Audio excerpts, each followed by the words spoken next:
자, 오늘은 전동 킥보드 관련 법 개정에 대해서 알아보도록 하겠습니다.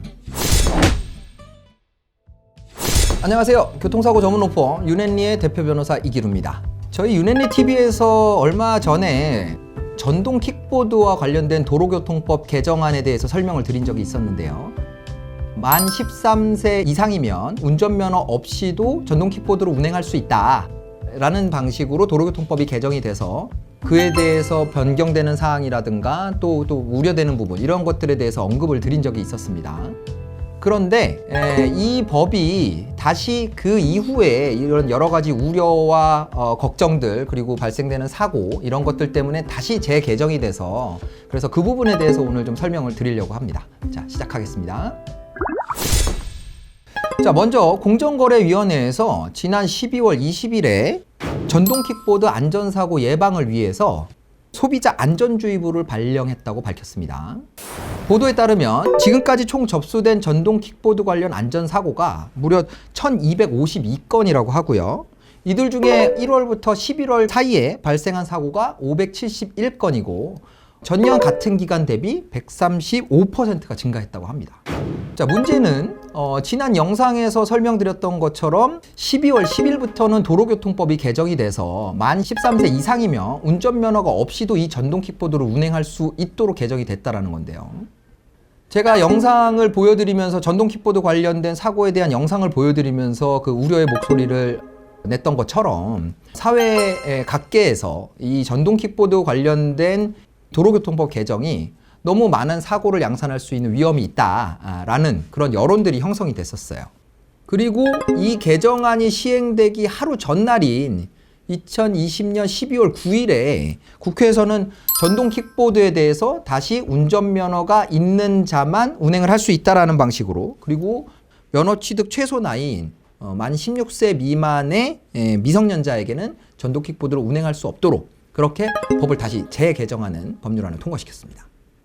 자, 심각한 문제는 이런 그 졸속 입법과 잦은 개정으로 인해서 법률에 공백이 생겼다는 거예요. 제가 지난 영상에서 설명드렸던 개정된 도로교통법은 12월 10일부터 시행이 됐습니다.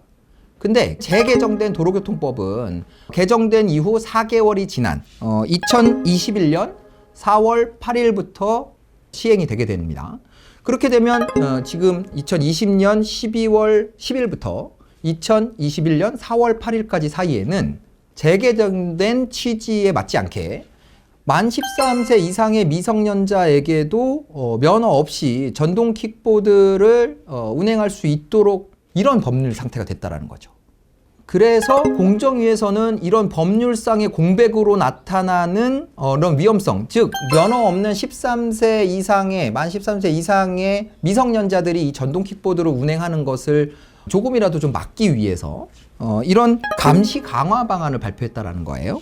전동 킥보드 대여 또는 판매 업체에게 감시를 강화한다라는 그런 발표를 했고요. 또 학부모들에게도 만 16세 미만이거나 또는 면허가 없는 미성년자에게 전동 킥보드를 구매하는 것을 자제해달라라고 요청을 하는 그런 발표를 합니다.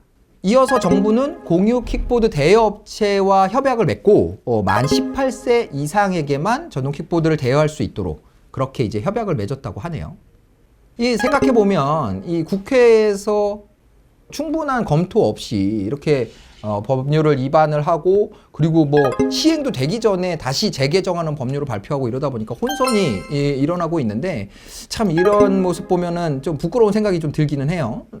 이 도로교통법 개정안이 통과되기 전에도 전동 킥보드 관련된 사고는 문제가 되고 있었고요. 이런 사회적인 이슈가 될 만한 그런 중요한 법률 개정이라면 충분한 검토를 거쳐서 신중하게 했어야 되지 않을까라는 그런 아쉬움이 남습니다.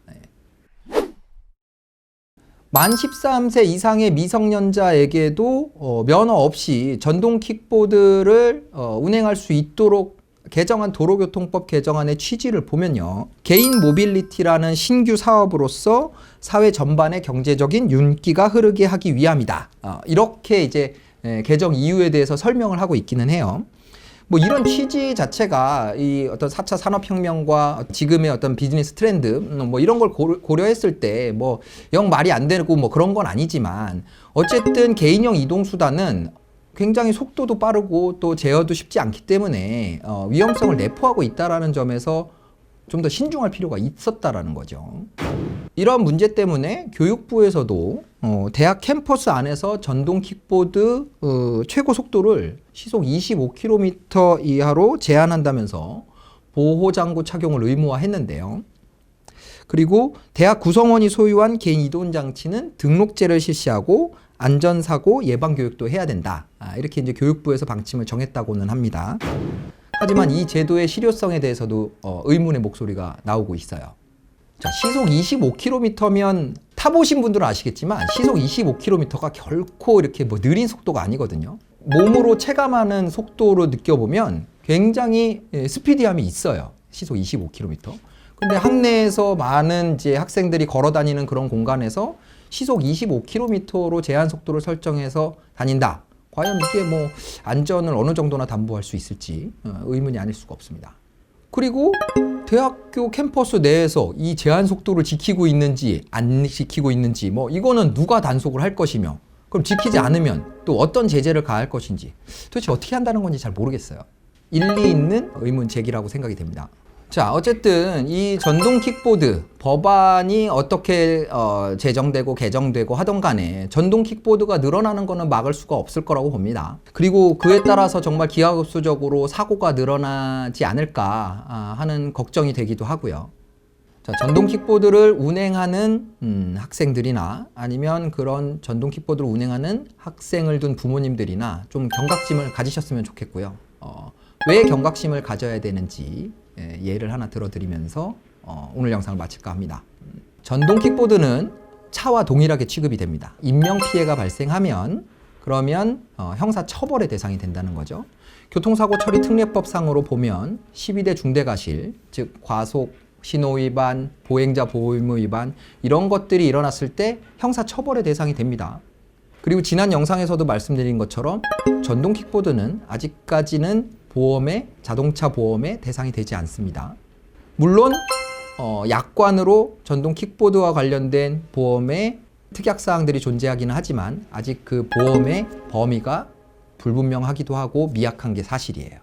자, 내가 운행하는 전동 킥보드에 다른 사람이 크게 다쳤다면 아니면 내 자녀가 운전하는 전동 킥보드에 다른 사람이 크게 다쳤다면 그 피해자에 대한 모든 손해배상 책임을 떠안을 수 있게 된다는 거죠.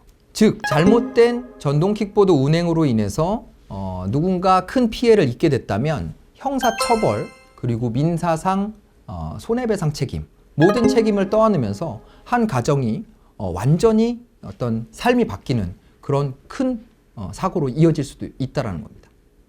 자녀를 둔 부모님들이라면 꼭 기억을 하세요.